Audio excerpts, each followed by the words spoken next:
Mesdames et messieurs, bonsoir. Elle a été mise sous administration provisoire par décision du Conseil des ministres en date du 23 janvier 2019 en raison du vide juridique dû au défaut d'organisation des élections consulaires. Plusieurs missions ont été confiées à l'administration provisoire de la Chambre de commerce et d'industrie du Bénin, la CCIB.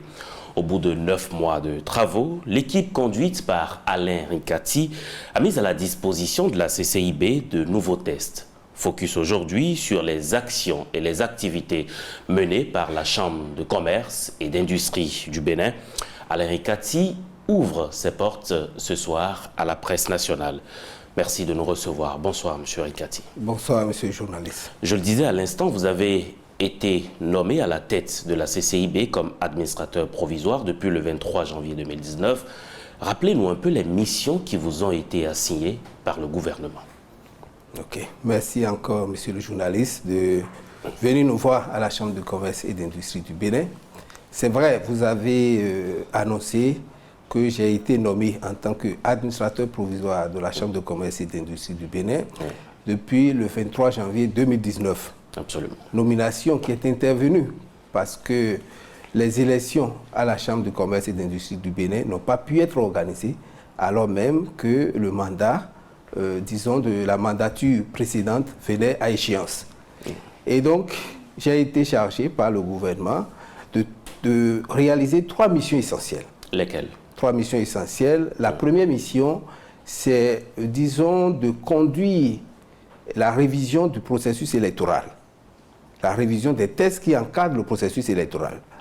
Et donc, cette révision ne peut intervenir que lorsque on touche les statuts de la Chambre. Donc, il s'agit de réviser les statuts de la Chambre, donc de conduire la réforme statutaire, ça c'est la première mission. Conduire la réforme statutaire pour pouvoir permettre l'organisation des élections. Donc ça c'est la première mission. La deuxième mission, c'est de réorganiser la gestion administrative et financière de la Chambre. Parce que la Chambre avait des problèmes de gouvernance. Elle était mal gérée financièrement, vous voulez dire? On va revenir sur les détails. Évidemment, il y avait des problèmes de gouvernance au niveau de la Chambre. Donc, deuxième mission, réorganiser le secrétariat général de la Chambre, donc réorganiser la gestion administrative et financière de la Chambre. Troisième mission, faire en sorte qu'on puisse mettre du contenu au service d'appui aux entreprises. Donc, lancer vraiment des activités et, disons, d'appui, de conseil pour dynamiser un peu les services d'appui aux entreprises au niveau de la Chambre. C'est que la Chambre a une mission, elle a une mission principale. Sa mission principale, c'est d'accompagner les opérateurs économiques. Donc, nous avons noté que par rapport à cette mission, il y a eu beaucoup d'insatisfaction. Les opérateurs économiques ne se retrouvaient plus par rapport à leur Chambre parce que la Chambre n'apportait plus l'accompagnement nécessaire pour la promotion des petites et moyennes entreprises, pour le développement de nos entreprises, ce qui est sa mission première. Donc, il s'agit au niveau de cette troisième mission-là de travailler à donner du contenu au service d'appui aux entreprises et de contribuer donc à animer davantage la Chambre pour que la Chambre vive et que les opérateurs économiques se retrouvent dans les activités de leur Chambre. Donc, c'est les 3 missions qui m'ont été assignées.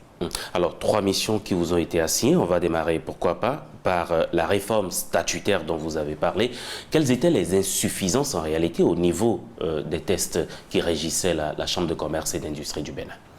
En fait, au niveau des tests, vous savez, il y avait eu une certaine désaffection des opérateurs économiques par rapport à leur Chambre.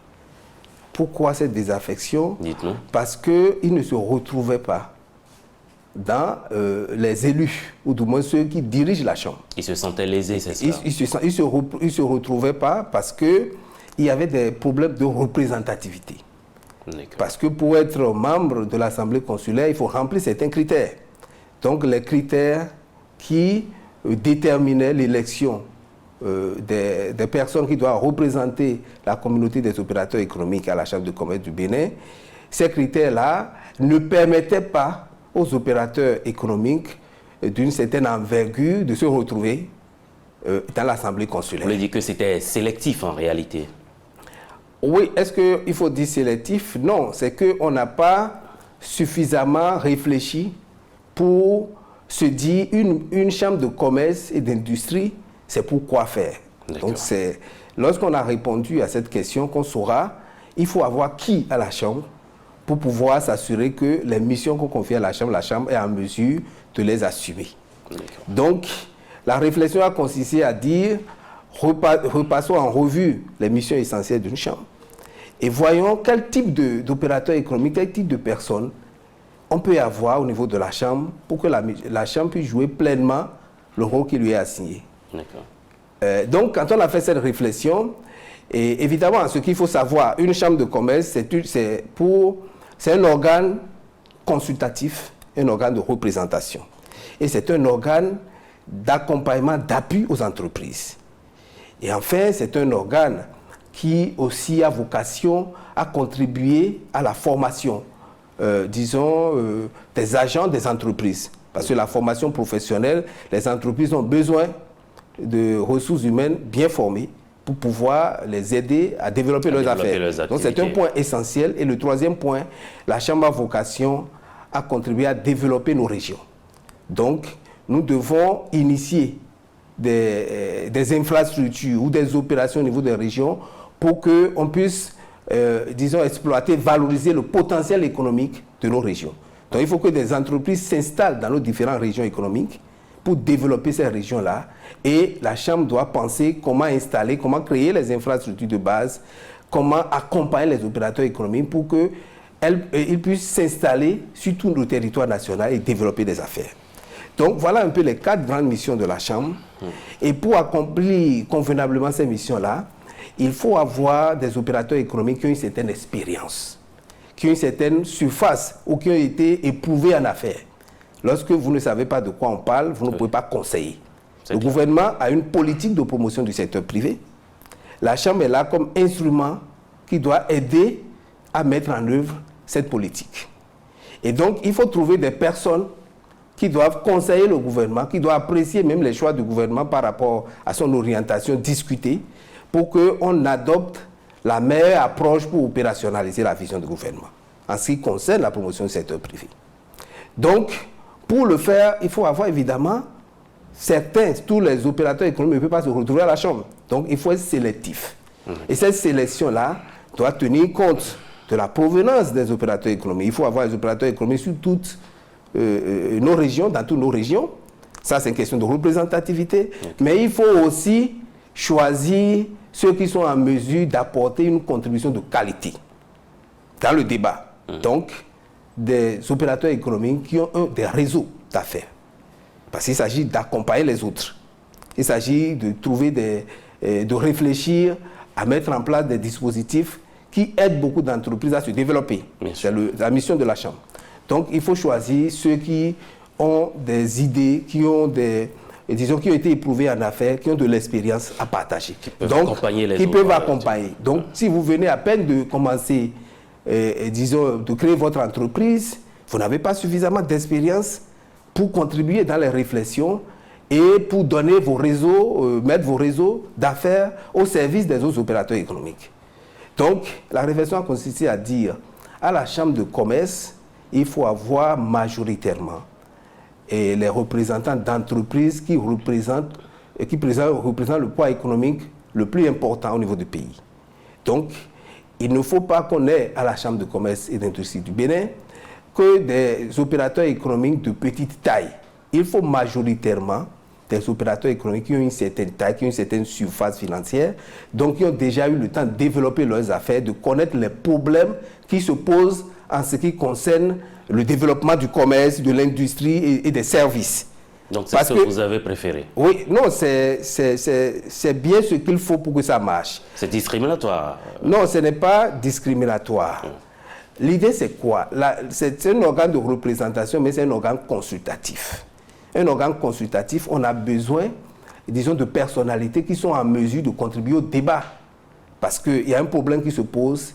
La Chambre même peut évoquer des problèmes qui se posent au monde des affaires et faire des plaidoyers auprès du gouvernement, faire des propositions pour qu'on mette un certain nombre de dispositifs en place pour faciliter les affaires.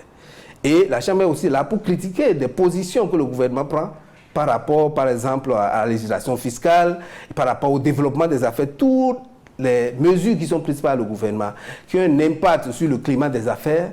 La Chambre est là pour donner son appréciation et pour aider à ce que on donne la meilleure mesure possible, les meilleures facilités pour le développement des affaires au Bénin. La Chambre est comme un conseil. Vous voulez aider le secteur privé à se développer, il faut écouter les opérateurs économiques. Et donc, il faut écouter les opérateurs économiques les plus représentatifs, ceux qui ont de l'expérience, ceux qui connaissent le monde des affaires, parce qu'ils ont pratiqué, ils ont exercé dans les différents domaines. Ceux par défaut, ceux qui ont réussi, c'est que c'est ceux qui ont connu les difficultés, qui ont relevé les défis.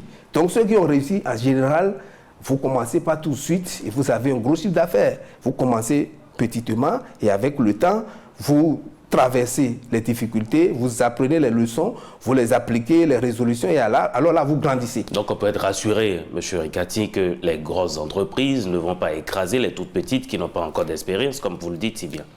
Ce qu'il y a lieu de comprendre, c'est que la Chambre a vocation à aider l'ensemble de la communauté des opérateurs économiques. D'accord. Donc quand vous êtes grand aujourd'hui et vous avez traversé les difficultés, vous avez vocation donc à aider les petits aussi à venir. Comment on fait pour que les entreprises qu'on vient nouvellement de créer, elles puissent grandir en affaires? Donc vous apportez votre expérience, vos réflexions.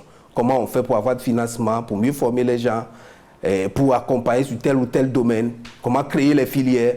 Donc vous avez des idées que vous pouvez partager. D'accord. Donc, mais si vous venez de commencer tout de suite, vous n'avez pas ces idées. L'idée, c'est donc d'accompagner les petites entreprises à grandir et être en mesure de devenir aussi de grandes entreprises pour pouvoir venir à la Chambre et continuer à aider. Donc c'est en fait ça. Donc les petites entreprises qui peuvent se trouver exclues du processus électoral parce qu'ils n'ont pas encore atteint la taille critique qu'il faut pour participer au processus, lorsque la Chambre est bien organisée et qu'elle fonctionne et elle joue correctement son rôle, les années à venir, ces entreprises-là deviendront des entreprises, elles auraient grandi. Absolument. Et elles pourront remplacer les représentants des grandes entreprises d'aujourd'hui. Donc c'est ça en fait, ce processus vertueux-là que nous souhaitons mettre en place. Donc la réflexion a consisté à dire, réexaminons les critères pour être électeur et réexaminons les critères pour être candidat. Donc c'est ce qui a été fait. Donc nous avons interrogé donc, les statistiques au niveau de l'INSAE sur nos entreprises et ces statistiques-là ont révélé que 20% de nos entreprises ont un chiffre d'affaires annuel de plus de 500 millions. 20%. 20% en effectif ont un chiffre d'affaires de plus de 500 millions. Et ces 20%-là, et si on regarde en valeur, leur chiffre d'affaires représente 90% du chiffre d'affaires total de nos entreprises chaque année. C'est une moyenne. Oui.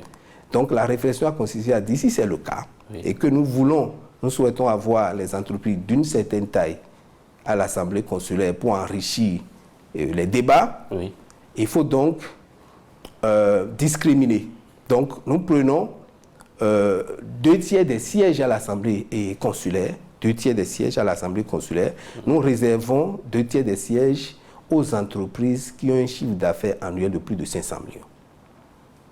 Aux représentants des entreprises qui ont un chiffre d'affaires de plus de 500 millions. Une discrimination positive. Et le reste, ils vont participer, le reste des entreprises, et donc prendront les 1/3 de sièges. En fait, vous notez que si on donne 1/3, c'est qu'on est à 33% à peu près en valeur. Et donc, nous avons procédé à une surreprésentativité des petites entreprises au niveau de l'Assemblée consulaire, en prenant ces critères-là.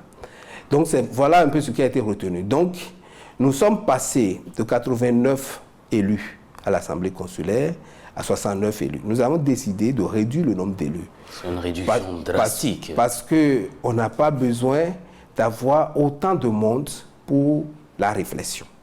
Nous avons tenu compte des normes, nous avons regardé un peu ce qui se passe ailleurs et nous estimons qu'il faut rationaliser. Plus on a un effectif de qualité, mieux ça vaut pour les débats. Donc, nous avons préféré réduire à 69 et donc on aura 46 élus pour ce qui concerne l'élection au plan national. Ce que nous appelons l'élection au niveau national, c'est l'élection qui concerne ceux qui ont un chiffre d'affaires de plus de 500 millions par an, qui concerne cette catégorie-là. Et la deuxième catégorie d'électeurs ou de corps électoraux que nous avons mis en place, c'est les corps électoraux créés au niveau des régions. Là, nous avons 23 sièges pour ces corps. Donc, les régions, les élections au niveau des régions vont permettre de dégager 23 élus et au niveau national, 46 élus. C'est un peu ce que nous avons retenu.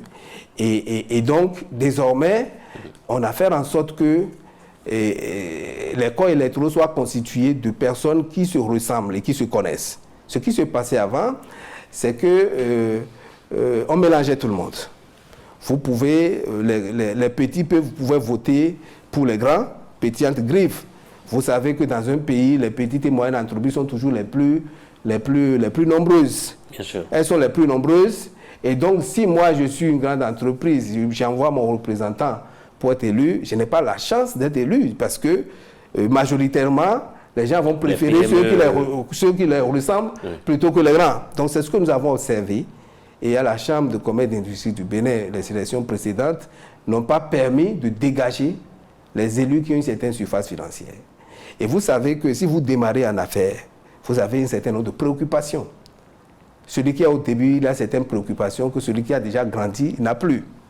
Tout ça a contribué à ce que nous avons appelé, on va revenir dessus, sur les questions de mauvaise gouvernance au niveau de la Chambre. Donc, il faut régler le problème, disons, à l'origine, s'assurer que nous avons des opérateurs économiques d'une certaine envergure, d'une certaine qualité, et c'est ce que nous sommes en train de faire. Donc, nous avons séparé les corps électoraux. Ceux qui ont eu des entreprises d'une certaine taille votent entre eux, donc les électeurs. Vous ne pouvez pas être une grande entreprise et participer à l'élection avec les petites entreprises.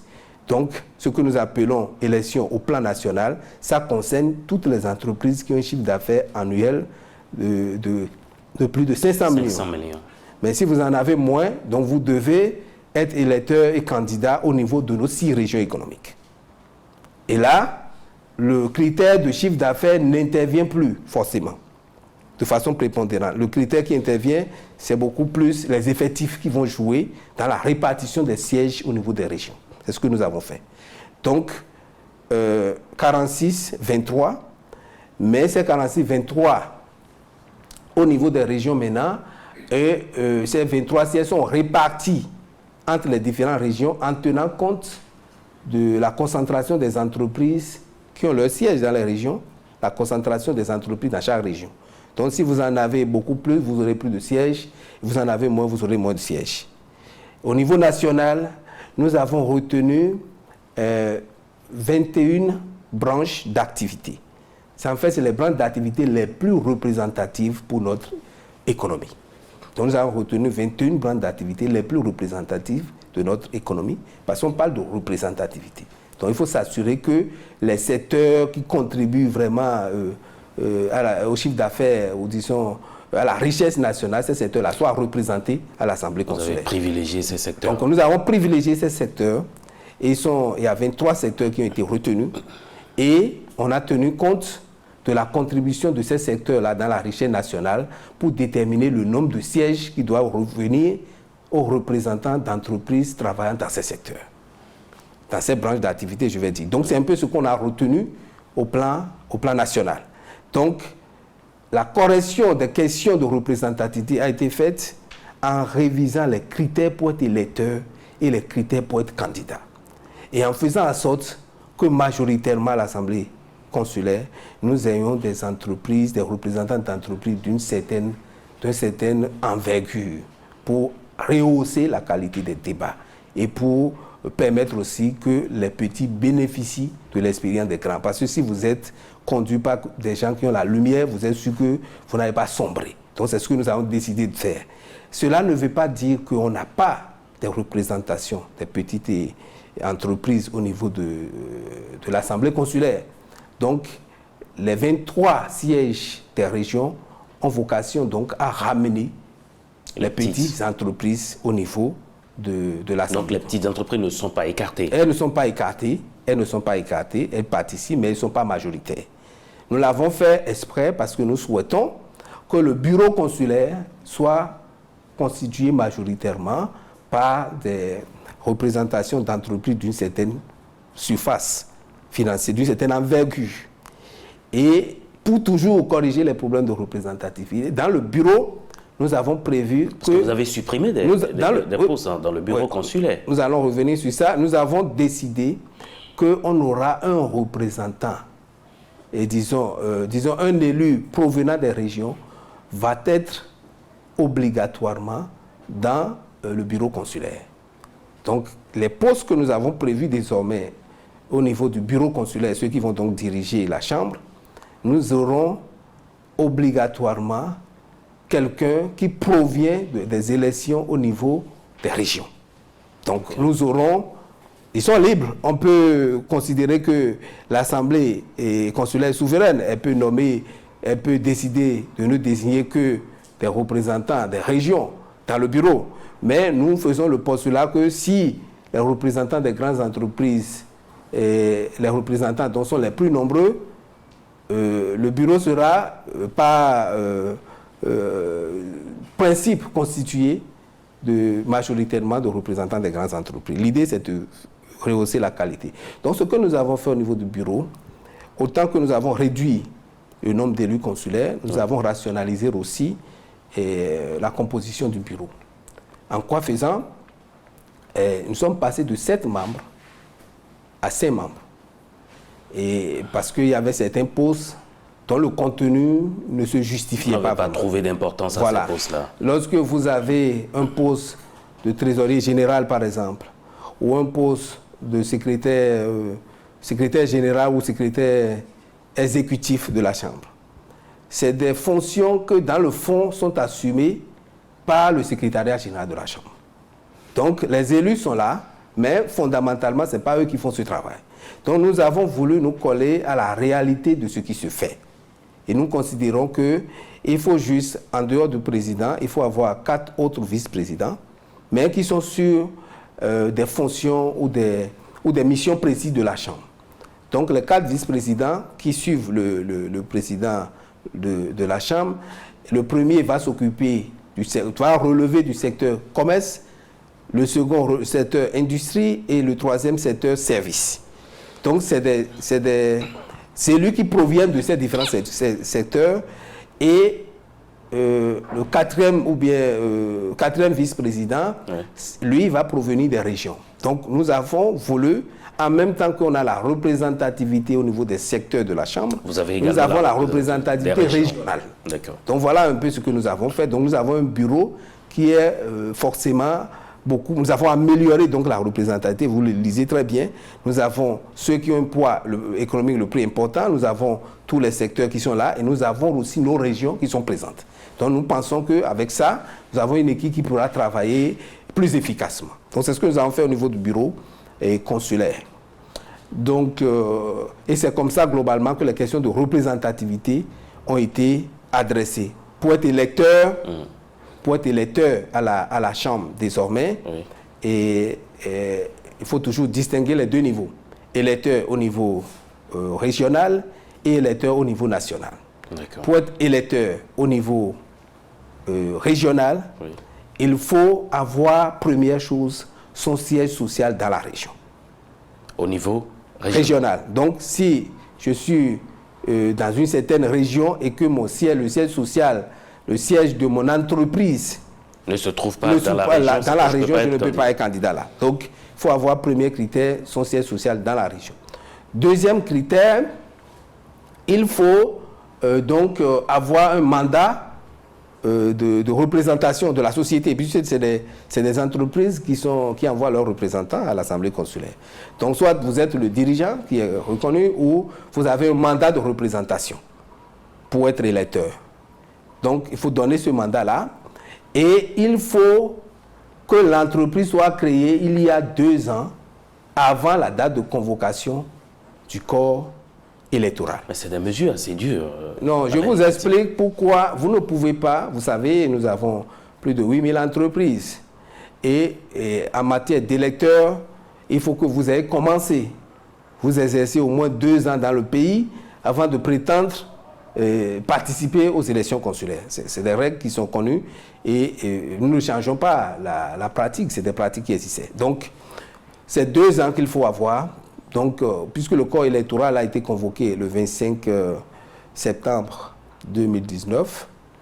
Il faut donc avoir créé son entreprise au plus tard le 24 septembre 2017.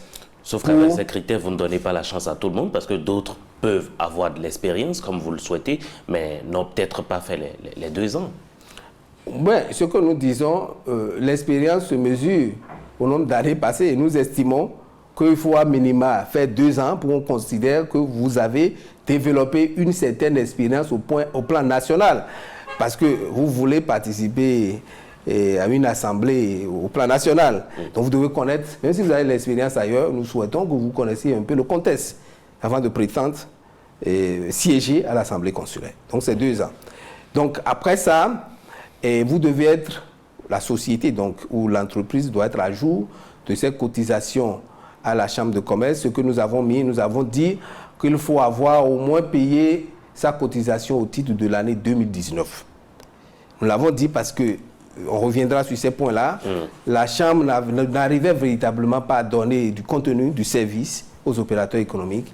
Et nous avons considéré que pour une réforme, il faut trouver des mesures d'assouplissement au début pour encourager les gens à participer, pour qu'on améliore le processus après.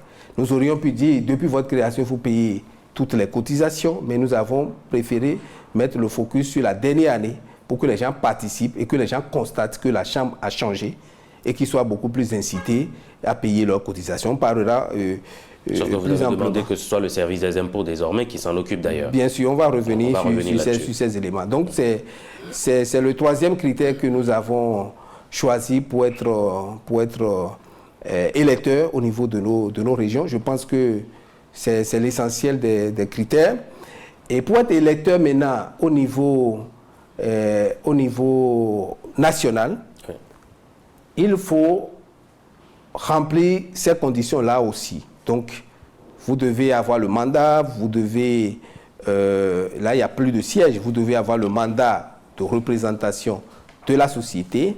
Vous devez, la société doit être créée depuis au moins 2 ans, et donc en activité depuis au moins 2 ans. Et vous devez être à jour de votre cotisation 2019 CCIB. Et nous avons rajouté 2 autres critères. Donc, les critères de chiffre d'affaires justement, parce que là, nous sommes au niveau national. Donc, vous devez avoir un chiffre d'affaires de 500 millions au moins une fois les 3 dernières années qui précèdent la convocation du corps électoral. Donc, 2016, 2017, 2018, si au titre de l'une de ces 3 années, vous avez réalisé un chiffre d'affaires de plus de 500 millions, vous pouvez être électeur au niveau national. Et en plus de ça, nous avons rajouté que vous devez avoir déclaré au niveau de la Caisse nationale de sécurité sociale au moins 20 salariés. Donc nous sommes vraiment avec les entreprises d'une certaine taille. Donc 20 salariés déclarés à la date de convocation du corps électoral 25 septembre 2019. Donc ces éléments seront vérifiés. Si vous remplissez donc ces critères, vous pouvez être électeur au plan national. Pour les candidats, il faut retenir globalement que pour être candidat, il faut d'abord être électeur. Donc au niveau régional, il y a des critères qui touchent à la personne même qui représente l'entreprise. Il y a d'autres qui concernent l'entreprise. Donc, pour ce qui concerne l'individu qui sera candidat, il faut qu'il ait au moins 25 ans. C'est un critère qui est retenu. Et il faut qu'il ne soit pas condamné à une peine d'emprisonnement ou criminel devenu définitif. Donc il doit produire son casier judiciaire et tout ça. Et il doit avoir aussi le mandat de représentation en tant que candidat. Donc il faut que son entreprise l'ait désigné clairement comme un candidat.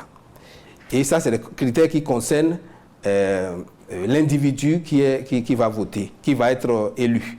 Et pour ce qui concerne l'entreprise maintenant, nous avons au plan régional, nous avons des critères de chiffre d'affaires aussi là. Donc, il faut avoir, dans les 3 dernières années, un chiffre d'affaires d'au moins 20 millions. Chiffre d'affaires annuel, au moins une fois les 3 dernières années qui précèdent la convocation du corps électoral. Donc, si vous en avez une seule fois, c'est bon, vous pouvez être candidats. Et il faut avoir déclaré aussi à la Caisse nationale de sécurité sociale au moins 5 salariés à la date de convocation du corps électoral. Donc, 25 septembre 2019, on doit pouvoir vérifier que vous avez déclaré à la Caisse nationale de sécurité sociale 5 salariés. Si vous remplissez ces conditions-là, vous pouvez être candidat au niveau des régions. Donc, voilà globalement ça. Pour ce qui concerne un niveau national, niveau national, donc il faut être déjà électeur, donc vous remplissez tous les critères qui concernent donc, en fait, les électeurs. Oui, donc maintenant, ce qui se rajoute pour ce qui concerne le niveau national, et j'ai oublié de dire pour le niveau régional qu'il faut être à jour de ces cotisations aux impôts et aussi à la CNSS. Donc vous devez produire des attestations, attestation fiscale, attestation CNSS en cours de validité. Donc vous devez prouver que vous êtes à jour des cotisations aux impôts et disons des obligations aux impôts et des autres obligations à la CNSS. Parce que vous devez être exemplaire en tant que candidat. Vous voulez défendre les autres, il faut être exemplaire. Donc, pour ce qui concerne maintenant niveau national, je parlais niveau national, donc on a des critères, les mêmes critères s'appliquent pour ce qui concerne les individus qui sont candidats. Donc, 25 ans. Donc, il faut avoir le mandat de représentation, avoir 25 ans, ne pas produire un casier judiciaire pour dire que vous n'êtes pas condamné à une peine criminelle d'emprisonnement devenue définitive. Okay. Et maintenant, ce qui s'ajoute, c'est que vous devez être aussi à jour, l'entreprise, c'est pas vous-même, mais l'entreprise qui vous envoie doit être à jour de ses cotisations à la sécurité sociale et être à jour de ses obligations fiscales. Donc aussi attestation fiscale en cours de validité et attestation aussi la Caisse nationale de sécurité sociale. Donc si vous avez ces éléments, vous pouvez être le candidat au plan national. Comme j'ai indiqué que le candidat est censé être un électeur, c'est que les critères de chiffre d'affaires qu'on avait fixés pour être électeur au plan national, c'est que d'emblée vous remplissez ces critères-là aussi. Donc voilà un peu comment c'est configuré. L'idée de cette organisation-là, c'est de séparer les corps électoraux. Les entreprises de taille modeste se retrouvent entre eux pour procéder à leur élection. Donc, ils forment des corps électoraux. Donc, au niveau de chaque région, nous avons érigé à peu près 3 corps électoraux. Donc, vous avez dans chaque région, vous avez un corps électoral qui concerne le commerce, un corps électoral qui concerne l'industrie et un corps électoral qui concerne les services. Donc, dépendant de votre domaine d'activité, vous vous positionnez dans un corps. Donc, si vous êtes électeur dans ce corps, vous ne pouvez présenter votre candidature que dans ce corps. Donc, les corps sont bien séparés.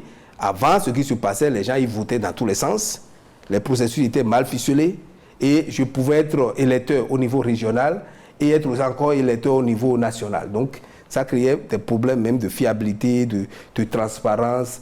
Et il manquait une certaine rigueur dans l'organisation des élections. Donc les nouveaux tests... Désormais, il y a cette séparation-là. Voilà, désormais, il y a cette séparation-là pour s'assurer que vraiment, ce que nous avons comme vision, l'idée d'avoir les grands, mais aussi les petits, que les règles s'appliquent correctement. Je voudrais aussi indiquer que, en matière de répartition de sièges, parce que la question de représentativité, c'est aussi de s'assurer comment les sièges sont attribués aux corps électoraux, disons aux branches qui vont être représentées, branches ou secteurs d'activité qui vont être représentés. Nous avons fait ce travail avec l'INSAE qui a veillé à ce que les sièges sont attribués en fonction, disons, de votre contribution, disons, en fonction de votre poids dans le tissu économique. Comment est-ce que vous analysez cela? Non, mais en fait, nous prenons des statistiques sur une année de référence, la statistique les plus récentes. Et sur cette base, on voit comment le secteur ou la branche d'activité se comporte par rapport aux autres en termes de chiffre d'affaires, en termes d'importance, en termes aussi de concentration des effectifs. Donc au plan national, par exemple, pour attribuer les sièges, c'est des critères cumulés. Nous avons cumulé le critère de chiffre d'affaires, combiné, je vais dire, le critère de chiffre d'affaires et le critère d'effectif, pour qu'on tienne compte en même temps de votre contribution dans le chiffre d'affaires global et aussi de la concentration des entreprises dans la branche, pour pouvoir déterminer le nombre de sièges qui doivent vous revenir. Donc, pour synthétiser un peu sur ce plan, c'est qu'aujourd'hui, nous avons 3 ou 4 tests qui reflètent très correctement les réformes statutaires que nous avons effectuées à la Chambre. Et ces textes ont été adoptés par le Conseil des ministres en date du 25 septembre passé. Il s'agit des nouveaux statuts qui reflètent ce que je viens de dire. Oui. Il s'agit du décret qui porte régime électoral à la Chambre. Donc, ce décret indique les innovations que nous avons apportées au processus électoral et rappelle tous ces critères dont je viens de parler.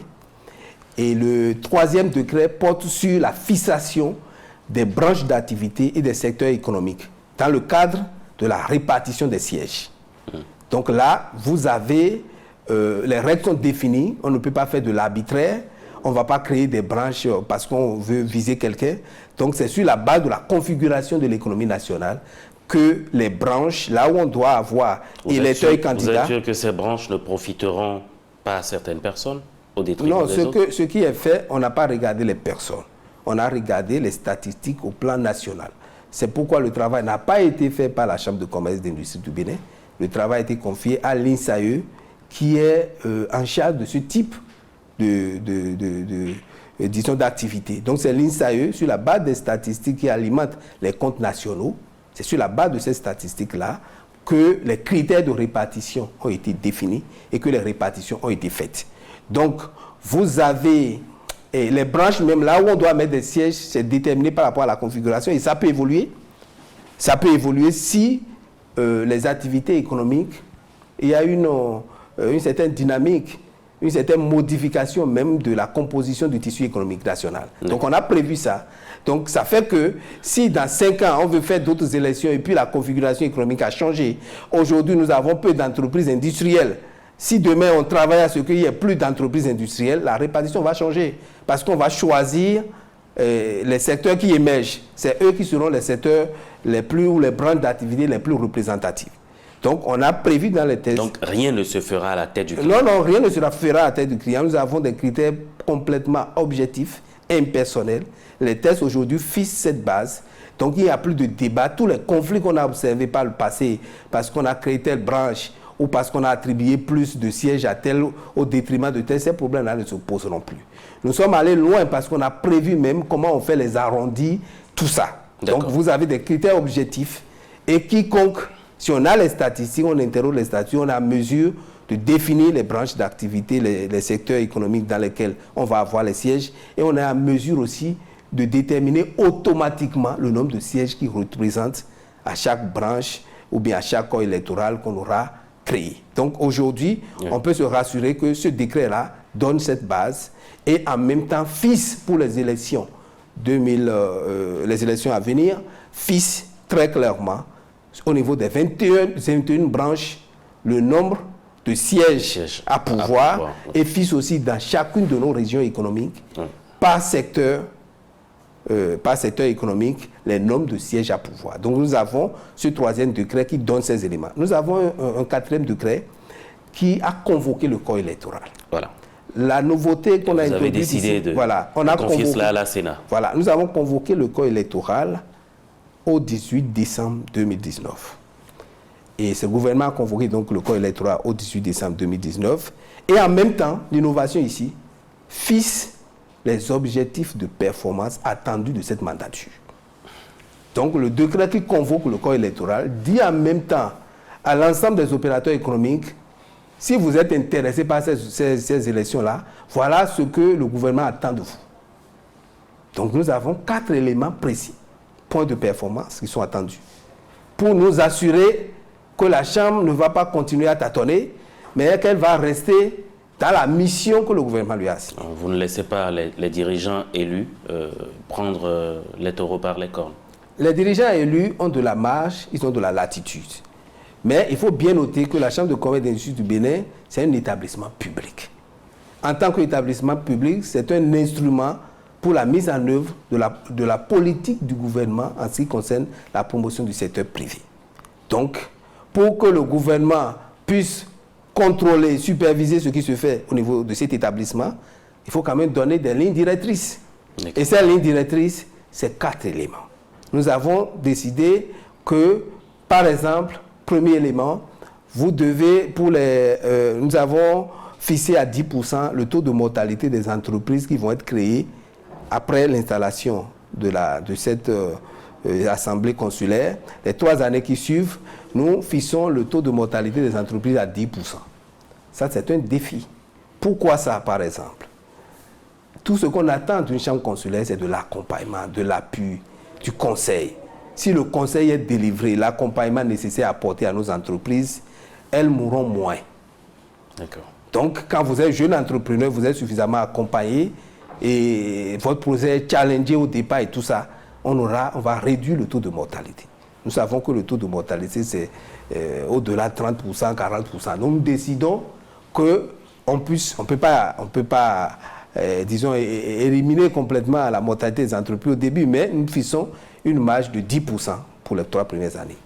Ensuite, deuxième cible de performance, nous disons les opérateurs économiques, on attend d'eux qu'une école de commerce soit créée avant la fin de la mandature. École de commerce, c'est trop ambitieux. École de commerce en partenariat avec des écoles qui sont connues au plan international, en partenariat parce que c'est ça la mission d'une chambre.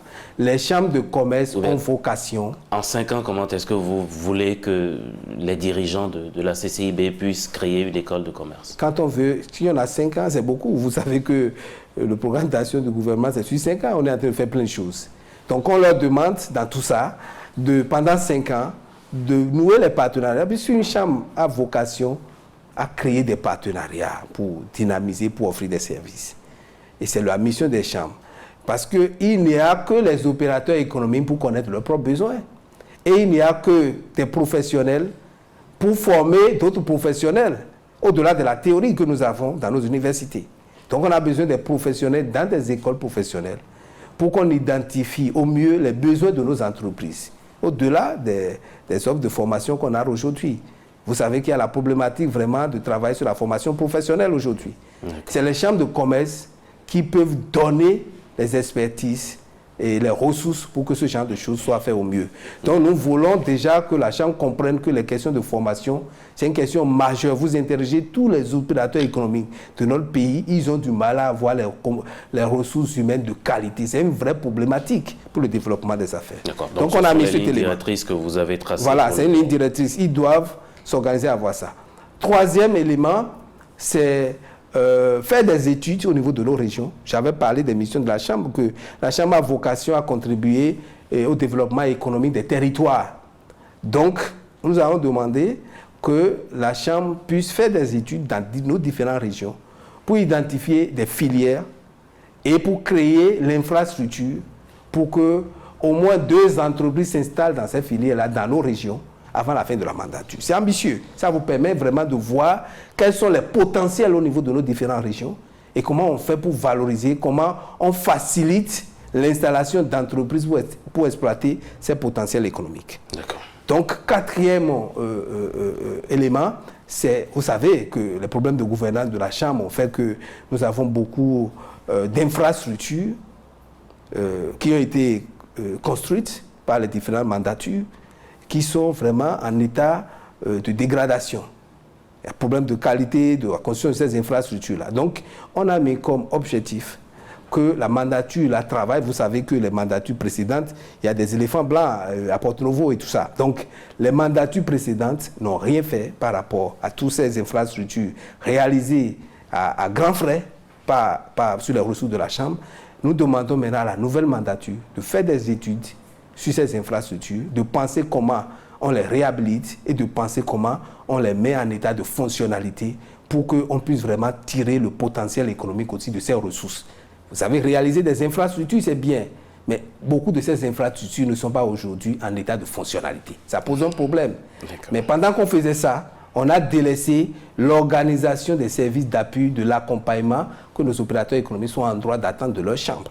Donc, c'est ces éléments-là sur lesquels on va revenir. D'accord. On a encore quelques minutes, monsieur l'administrateur provisoire. Vous aviez parlé également de ces problèmes qui sont liés à la gouvernance et puis à la gestion financière. Qu'est-ce qui est proposé de façon concrète et précise dans ce sens?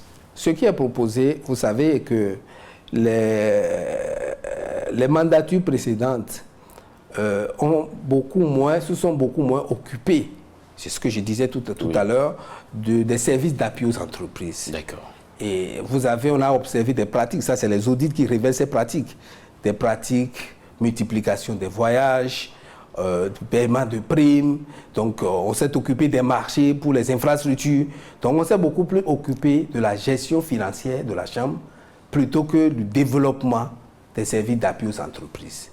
Et donc, l'administration de la Chambre n'était pas aussi organisée comme cela se doit. Donc, nous avons, au plan de la réforme que nous avons faite, il s'agit de revoir l'organigramme du secrétariat général de la Chambre. Déjà, sortir des prérogatives ou du moins des responsabilités au quotidien des élus, sortir tout ce qui est gestion financière. Donc nous avons donné plus de pouvoir en matière de gestion des financiers, en matière de gestion des activités qui auraient été retenues par l'Assemblée consulaire. Nous donnons maintenant plus de pouvoir au secrétariat général pour s'en occuper. Les opérateurs économiques ne sont pas élus pour devenir des financiers de la Chambre.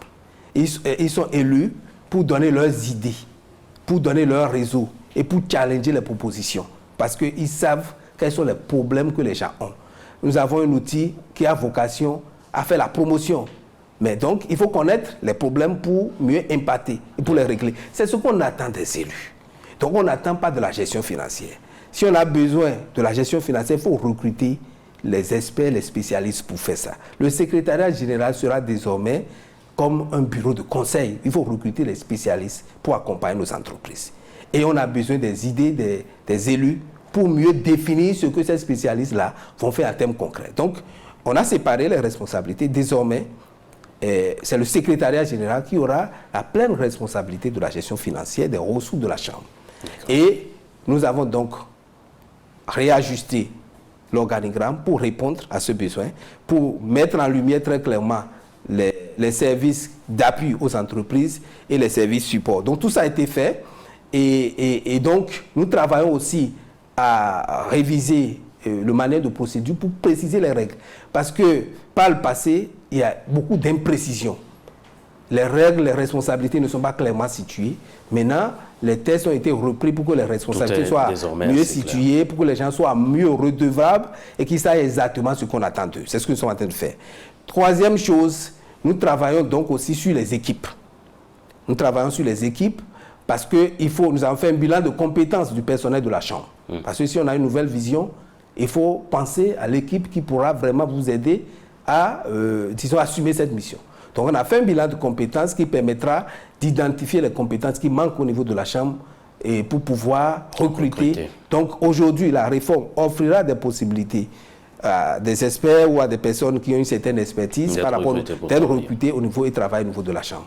Donc voilà globalement ce qui est fait sur... Est-ce que vous avez rencontré les opérateurs économiques pour le leur expliquer? Très bien, nous avons rencontré, c'est vraiment une réforme qui a utilisé l'approche vraiment participative.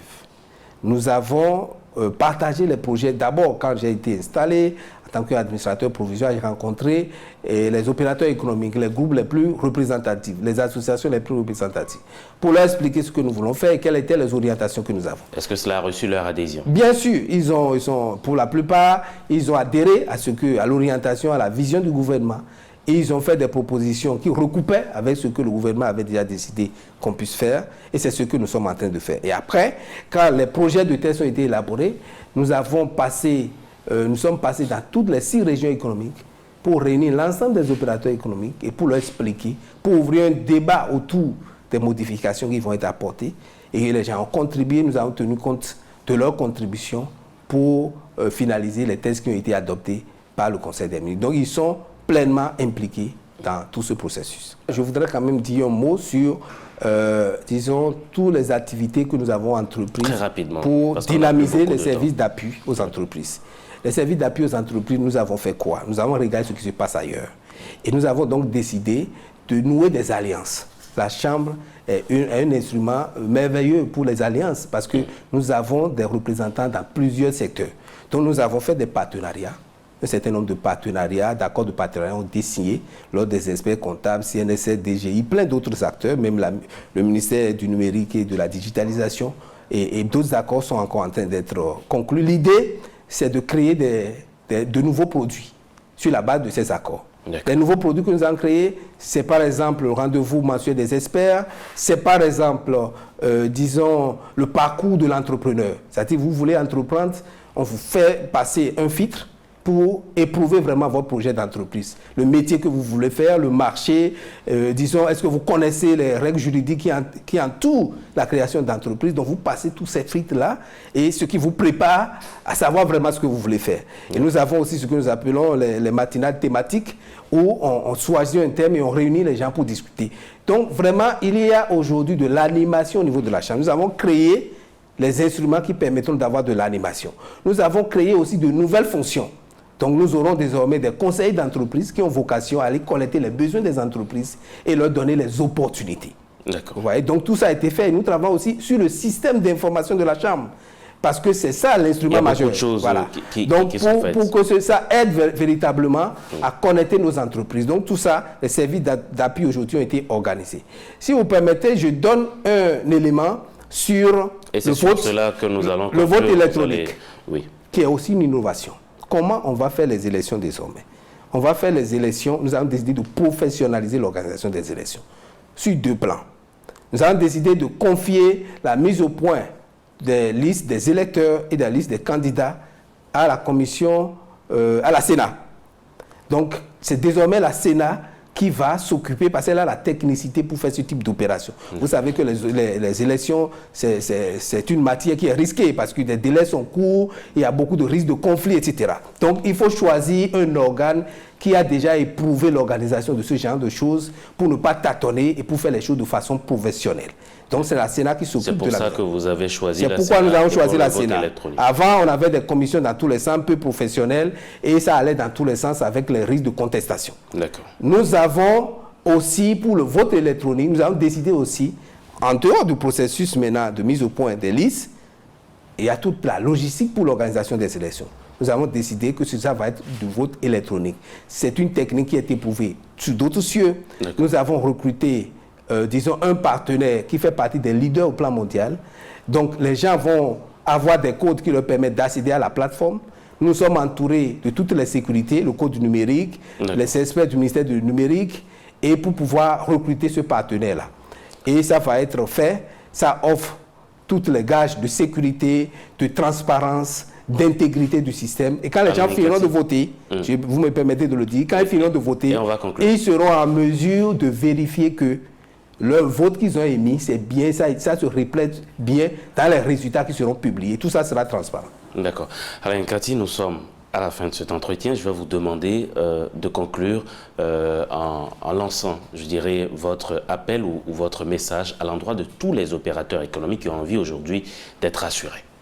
Ce que je peux dire aux opérateurs économiques, c'est que votre chambre, parce que c'est la maison des opérateurs économiques, votre chambre est en train d'être toilettée, est en train d'être assainie.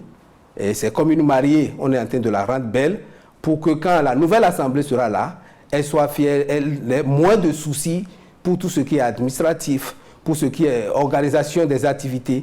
Les éléments d'organisation ont été mis en place. La réforme a permis vraiment d'assainir les choses, de créer les conditions pour que ceux qui sont motivés, ceux qui ont des idées, ceux qui veulent vraiment contribuer à l'amélioration de la politique du gouvernement en matière de promotion du secteur privé, qu'ils soient encouragés pour venir.